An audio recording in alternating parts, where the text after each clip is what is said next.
This is going to be a bit of a tough video to make, and a little scary to publish, to be honest, because there's a chance my friends and my family and coworkers even might see it. By making it, my hope is that I will open the door for people who struggle with depression to find a hobby, even if it's not this one, that helps to quiet that constant debilitating noise of depression and anxiety. Maybe that's you or someone you care about. I wouldn't have felt comfortable making a video like this even as recently as 4 or 5 years ago. It's become much more acceptable, I think, for people to talk openly about mental health and about struggling with depression and anxiety than it ever was before. Focusing on well-being and self-care have become much more acceptable than they ever were. It's even encouraged. So I'm going to be very honest about my own mental health here, but I'm also going to talk about how I see it being connected to the miniature painting hobby and how I feel like this type of hobby can be therapeutic. I'm in my 40s, and starting in my teen years roughly, anxiety and depression started to take hold of me in a pretty major way. Now, because my family, including my kids, might see this video, I'm not going to get into details about how low or how dark things could get for me. It was about as bad as you can imagine, though,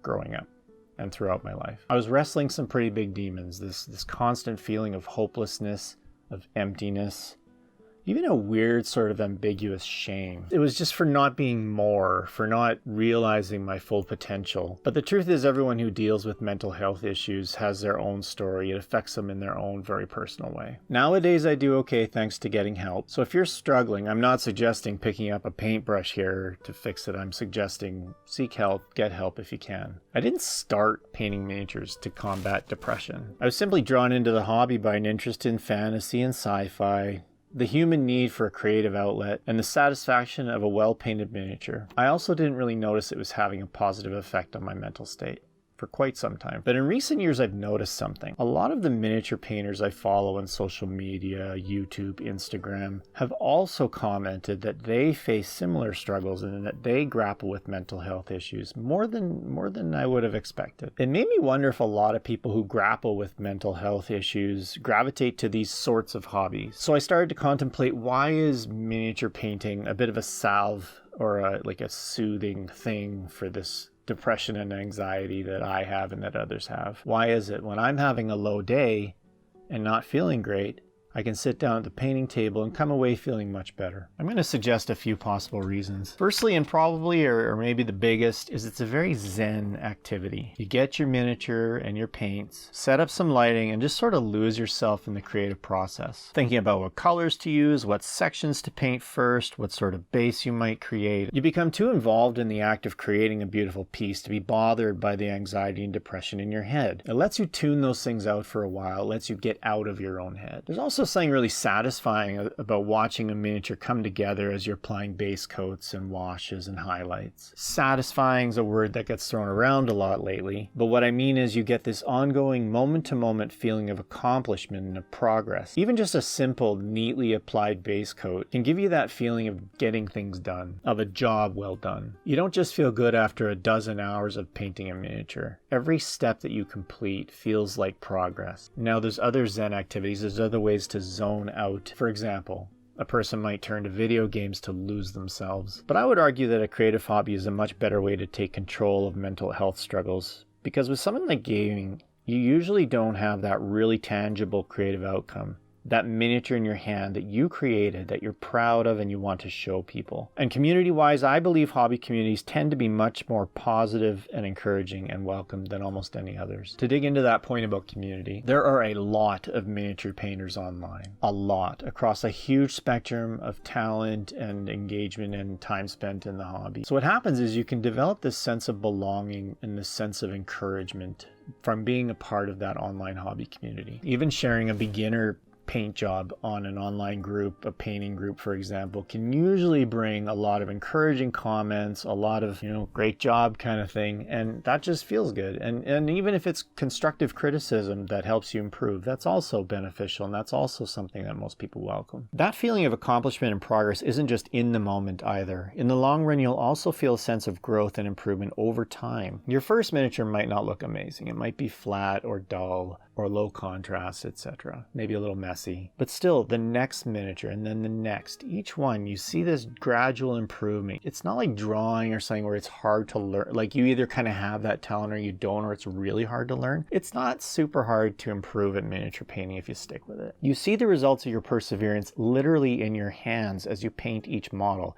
Each time you set a miniature down, paint job completed, you have a visual, tangible representation of what you can do when you apply yourself and apply the lessons you're learning each time you pick up a brush. It seems likely that the hobby can bring little hits of dopamine as you're painting a miniature, or even as you finish a piece and share it with friends, your tabletop gaming group or online in a group, and other people tell you how cool it looks. It's like a kid in preschool showing their drawing to mom and dad. It's human nature to enjoy being told that you created something nice. So it can't be discounted that having people compliment your work just feels good. And feeling good is something to embrace when you often just don't. There's an element of easy productivity to these sorts of hobbies as well. Often depression comes with a lack of energy and motivation, being unable to get off the couch or undertake tasks and activities. Miniature painting can be an easy win in this case because it takes so little energy to just sit down, pick up a miniature you're working on, and keep going with the project. Then after putting in some time and effort on a piece, you feel like you accomplished something. That empty,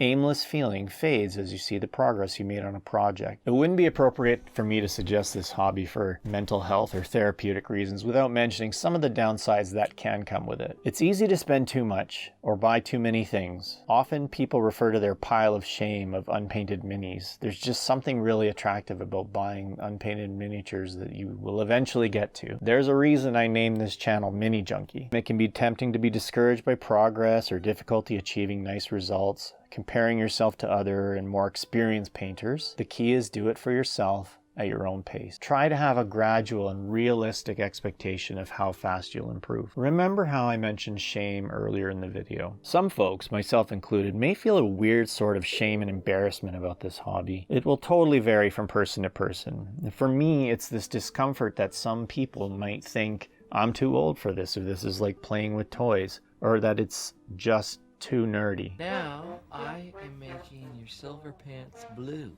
So I tend to hide my hobby from other adults, and I am very aware of the irony of saying that as I speak to you from a YouTube channel about my nerdy hobby. So if I sum up some of the reasons that I think this hobby and hobbies like it are good for people who have mental health struggles, it's creative, and a creative outlet gets you out of your own head.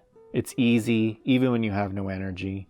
It's also easy to get started by buying a miniature like and a few paints and a brush. It gives that sense of accomplishment I've mentioned a few times. It steadily rewards progress and effort. And there's a huge online community of passionate hobbyists and even local communities, frankly, that you can be a part of and feel a sense of belonging. I mean, I would say there are probably lots of other similar hobbies that people would gravitate to, not just related hobbies like terrain building and painting, but also things like canvas painting, drawing, sculpting, maybe bonsai trees. Each of these is likely to give a similar benefit to those I just listed. I think the key is to find one that speaks to you personally, that you're drawn to, that gives you a chance, that lifts you out of your fog, to quiet down the barking of those black dogs of depression and anxiety. Now, if you also believe that this hobby, whether you're part of it or not, is good for mental health, or in your experience has helped you, I would love to hear from you below in the comments. Anything you have to share would be great. I think this is something we should talk about, that we should share openly. Most of the time my videos are really about mundane painting tips and tutorials, but this one's different,